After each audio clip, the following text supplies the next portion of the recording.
আসসালামু আলাইকুম everyone. Qurbani Eid special রেসিপিতে আজ তৈরি করে দেখাবো বিফ দম বিরিয়ানি।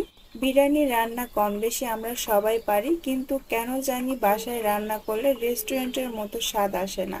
কিভাবে বিরিয়ানি রান্না করলে বিরিয়ানিটা একদম ঝরঝরে হবে এবং খেতেও অনেক বেশি মজা হবে, তার কিছু টিপস আজকের ভিডিওতে শেয়ার করব। আশা করছি আপনাদের ভালো লাগবে। বিরিয়ানি রান্না করার আগে হাতের কাছে কিছু জিনিস রেডি করে রাখতে হবে, তারপর মূল বিরিয়ানি রান্নার প্রসেসে যেতে হবে। আমি প্রথমে পেঁয়াজ বেরেস্তা করে নিব। সেই জন্য একটা কড়াইয়ের মধ্যে পর্যাপ্ত পরিমাণ তেল দিয়ে পেঁয়াজ কুচি দিয়ে দিচ্ছি।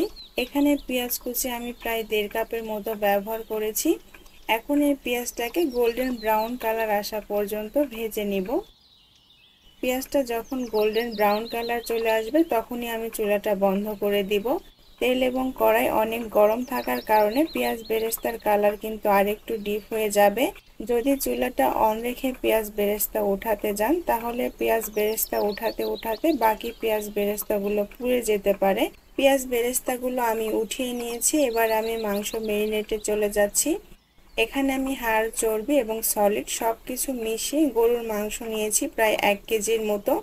মাংসগুলোকে একটু বড় বড় সাইজ করে কেটে নিয়েছি আর খুব ভালোভাবে ধুয়ে পরিষ্কার করে নিয়েছি। এবার এর মধ্যে দিয়ে দিচ্ছি 1 টেবিল চামচ পরিমাণ লবণ, হাফ টেবিল চামচ হলুদের গুঁড়া, 1 টেবিল চামচের একটু কম মরিচের গুঁড়া। ঝাল এবং লবণ আপনাদের স্বাদ মতো কম বেশি করে অ্যাডজাস্ট করে নেবেন। এখন দিয়ে দিচ্ছি 1 টেবিল চামচ বিরিয়ানি মশলা। এই বিরিয়ানি মশলাটা আমি ঘরেই তৈরি করেছি। কিভাবে বিরিয়ানি মশলা তৈরি করতে হবে তার ভিডিও অলরেডি আমার চ্যানেলে আপলোড করা আছে। ডেসক্রিপশন বক্সে এবং উপরে আই বাটনে লিংকটি দিয়ে রাখবো, চাইলে দেখে নিতে পারেন। এখন দিয়ে দিচ্ছি ভাজা জিরার গুঁড়া 1 টেবিল চামচ। ভেজে রাখা পেঁয়াজ বেরেস্তা অর্ধেকটা দিয়ে দিলাম আর বাকি অর্ধেকটা পরে ব্যবহার করব। আদা রসুন বাটা দিয়ে দিচ্ছি 1 টেবিল চামচ করে। টক দই দিয়েছি হাফ কাপ। দইটাকে ফেটিয়ে তারপরে দিয়েছি। আস্ত কাঁচামরিচ দিয়ে দিলাম 10-12টা। ফ্রেশ ধনেপাতা কুচি দিয়ে দিলাম। যদি ধনেপাতা হাতের কাছে না পান সেই ক্ষেত্রে ভাজা ধনের গুঁড়া ব্যবহার করবেন। লেবুর রস দিয়ে দিচ্ছি 1 টেবিল চামচ। ভেজে রাখা সেই পেঁয়াজ বেরেস্তার তেল দিয়ে দিচ্ছি 2 টেবিল চামচ। এখন সবগুলো মশলার সাথে মাংসটাকে খুব ভালোভাবে মাখাতে হবে। মাখানো হয়ে গেলে মাংসটাকে ঢেকে 2 ঘন্টার জন্য নর্মাল ফ্রিজে রেস্টে রেখে দিব। যদি হাতে সময় কম থাকে অন্তত আধা ঘন্টার জন্য রেস্টে রেখে দিবেন। মাংসটা ম্যারিনেট হতে হতে এখন বাকি কাজগুলো আমি করে নিব। একটা কাপের মধ্যে হাফ কাপ পরিমাণ কুসুম গরম দুধ নিয়েছি। এর মধ্যে দিয়ে দিচ্ছি 1 চিমটি জাফরান। যদি হাতের কাছে জাফরান না থাকে সেই ক্ষেত্রে জর্দার রঙও ব্যবহার করতে পারেন। এবার এটা একপাশে রেখে দিচ্ছি এবং একটা মিক্সিং বোলের মধ্যে হাফ কেজি পরিমাণ বাসমতি চাল নিয়েছি। 1 কেজি মাংসের জন্য আমি হাফ কেজি চাল নিয়েছি। চাইলে এখানে বাসমতি চালের পরিবর্তে পোলাওয়ের চাল নিতে পারেন। এবার এই চালটাকে খুব ভালোভাবে ধুয়ে পরিষ্কার করে নিতে হবে। কয়েকবার পানি বদলে চালটাকে খুব ভালোভাবে ধুয়ে পরিষ্কার করে নিয়েছি। এখন এই চালটাকে আধা ঘন্টার জন্য পানিতে ভিজিয়ে রাখতে হবে, তাহলে চালগুলো নরম হবে এবং কিছুটা বড় হয়ে যাবে। এখন বিরিয়ানি রান্না করার জন্য ম্যারিনেট করা মাংসগুলো পেঁয়াজ বেরেস্তার ভেজে রাখা যে তেলটা কড়াইয়ের মধ্যে ছিল তার মধ্যে দিয়ে দিলাম। মাংসটা দেওয়ার পরে কিন্তু পানি দেওয়া যাবে না। এই তেলের মধ্যে মাংসটাকে খুব ভালোভাবে ভুনে নিতে হবে। বেশ কিছুক্ষণ মাংসগুলোকে ভুনে নেওয়ার পর গোটা আলু দিয়ে দিচ্ছি 6টি। আলুগুলোকে চাইলে জর্দার রং মাখিয়ে তেলের মধ্যে একটু ভেজে নিতে পারেন। আমি ভেজে নিইনি, সরাসরি ব্যবহার করেছি। এবার মাংসগুলোকে আরও কিছুক্ষণ ভুনে নিব। এখন পানি দিয়ে দিচ্ছি পরিমাণ মতো। মাংসটা সিদ্ধ হতে যতটুকু পরিমাণ পানি লাগবে ততটুকু পরিমাণ পানি দিয়ে মাংসগুলোকে সিদ্ধ করে নেবেন। এখন ঢাকনা দিয়ে ঢেকে দিচ্ছি। প্রায় 1.5 ঘন্টা সময় ধরে মাংসটাকে আমি রান্না করে নিয়েছি আর মাঝখানে একবার পানিও ব্যবহার করেছি। এবার ঢাকনাটাকে খুলে নিচ্ছি। দেখতেই পাচ্ছেন মাংস থেকে তেলটা কিন্তু ছেড়ে দিয়েছে। এই পর্যায়ে লবণ ঠিক আছে কিনা সেটা আপনারা চেক করে দেখে নেবেন। এই কড়াইটা যেহেতু একটু ছোট হয়ে যাচ্ছে তাই আমি আরেকটা কড়াইয়ের মধ্যে ট্রান্সফার করে নিলাম।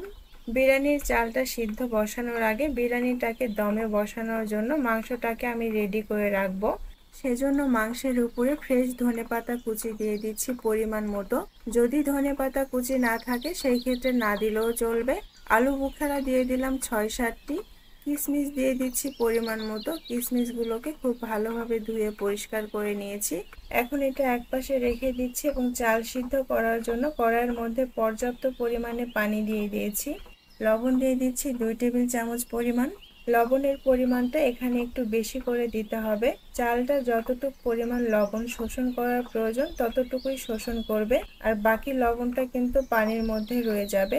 এবার এর মধ্যে দিয়ে দিচ্ছি একটা স্টার এনিজ, শাহি জিরা দিয়ে দিচ্ছি হাফ টেবিল চামচ পরিমাণ, তেল দিয়ে দিচ্ছি প্রায় 1 টেবিল চামচের মতো, 1 ফালি লেবুর রস চিপে দিয়ে দিচ্ছি এবং খোসাটাও দিয়ে দিচ্ছি।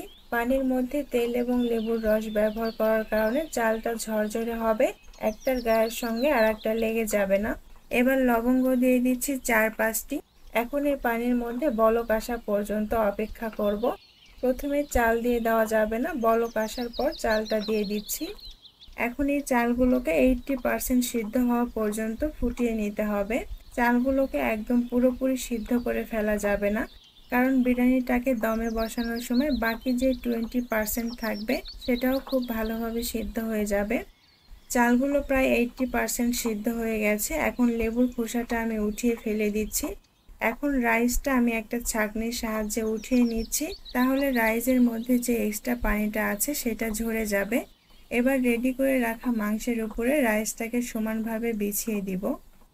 এখন ভেজে রাখা পেঁয়াজ বেরেস্তা দিয়ে দিচ্ছি, কিশমিশ দিয়ে দিচ্ছি পরিমাণ মতো, ফ্রেশ ধনেপাতা কুচি দিয়ে দিচ্ছি, ঘি দিয়ে দিচ্ছি 2 টেবিল চামচ পরিমাণ, 1 টেবিল চামচ পরিমাণ কেওড়া জল দিয়ে দিলাম এবং 1 টেবিল চামচ পরিমাণ গোলাপ জল দিয়ে দিচ্ছি। এখন বাকি যে রাইসটা ছিল সেগুলো দিয়ে দিব এবং আবারও সমানভাবে ছড়িয়ে দিব। এবার পেঁয়াজ বেরেস্তা দিয়ে দিচ্ছি, সামান্য একটু বিরিয়ানি মশলা ছিটিয়ে দিলাম, 1 টেবিল চামচ পরিমাণ কেওড়া জল দিয়ে দিচ্ছি, 1 টেবিল চামচ পরিমাণ গোলাপ জল দিয়ে দিচ্ছি, 2 টেবিল চামচ পরিমাণ ঘি দিয়ে দিচ্ছি, জাফরান মেশানো সেই দুধটা দিয়ে দিচ্ছি। যেহেতু জাফরান মেশানো দুধের জন্য বিরিয়ানির মধ্যে সুন্দর কালার আসবে না, সেজন্য 1 টেবিল চামচ পানির মধ্যে কিছুটা জর্দার রং গুলিয়ে নিয়েছি, সেটা দিয়ে দিচ্ছি। এখন কড়াইয়ের চারিপাশ দিয়ে ময়দা লাগিয়ে নিচ্ছি। ময়দাটাকে আগে থেকেই পানি দিয়ে নরম করে একটা ডো তৈরি করে নিয়েছিলাম। চাইলে এ পর্যায়ে আপনারা যে কোনো রকমের ভাজা বাদাম ব্যবহার করতে পারেন, তবে বিরিয়ানিটাকে দমে বসানোর জন্য বাদামের মধ্যে যে ক্রাঞ্চিনেস থাকে তাপের কারণে সেই ক্রাঞ্চিনেসটা নষ্ট হয়ে যায়। পার্সোনালি সেটা আমার কাছে ভালো লাগে না, তাই এই পর্যায়ে বাদামটা ব্যবহার করব না, পরবর্তীতে বিরিয়ানি সার্ভ করার সময় ব্যবহার করব। এখন ঢাকনাটা বসিয়ে দিচ্ছি এবং হালকা করে একটু চেপে দিব যেন ময়দার সঙ্গে খুব ভালোভাবে সেট হয়ে যায়। এখন ময়দাটাকে একটু চেপে চেপে ঢাকনার চারিপাশ দিয়ে লাগিয়ে দিচ্ছি যেন কোথাও কোনো ফাঁকা না থাকে এবং ভিতরের গ্যাসটা যেন বের হতে না পারে, আর ঢাকনার উপরে যে ছিদ্রটা আছে সেটাও বন্ধ করে দিচ্ছি। এখন চুলায় একটা তাওয়া বসিয়ে দিয়েছি, এর উপরে বিরিয়ানির কড়াইটা বসিয়ে দিচ্ছি। প্রথমেই হাই হিটে 5 মিনিটের জন্য রান্না করব, তারপর একদম চুলার আঁচটা লো করে দিতে হবে আর 20 থেকে 25 মিনিটের জন্য দমে রেখে দিতে হবে। 20 থেকে 25 মিনিট পর চুলাটা বন্ধ করে দিয়েছি। চুলা বন্ধ করার পর সঙ্গে সঙ্গে ঢাকনাটা খুলতে যাবেন না, আধা ঘন্টার জন্য বিরিয়ানিটাকে এভাবে রেখে দিবেন, তাহলে সব মশলার ফ্লেভারগুলো বিরিয়ানির মধ্যে বসার জন্য একটু সময় পাবে, সেই ক্ষেত্রে বিরিয়ানিটা খেতে অনেক বেশি ভালো লাগবে। এবার আমি আপনাদেরকে বিরিয়ানিটা সার্ভ করে দেখাচ্ছি। দেখতেই পাচ্ছেন বিরিয়ানিটা কতটা ঝরঝরে হয়েছে। সামনে কোরবানি ঈদে এইভাবে বিরিয়ানি তৈরি করলে আশা করছি পরিবারের সবাই পছন্দ করবে। আজ তাহলে এখানেই বিদায় নিচ্ছি, শীঘ্রই ফিরবো নতুন কোনো রান্নার রেসিপি নিয়ে। সেই পর্যন্ত লাইক, কমেন্ট এবং সাবস্ক্রাইব করে রেসিপি বাই আনাবিয়ার সঙ্গেই থাকবেন। নতুন ভিডিওর আপডেট পেতে পাশে থাকা বেল বাটনটি ক্লিক করে রাখবেন। দেখা হবে পরের ভিডিওতে। আল্লাহ হাফেজ।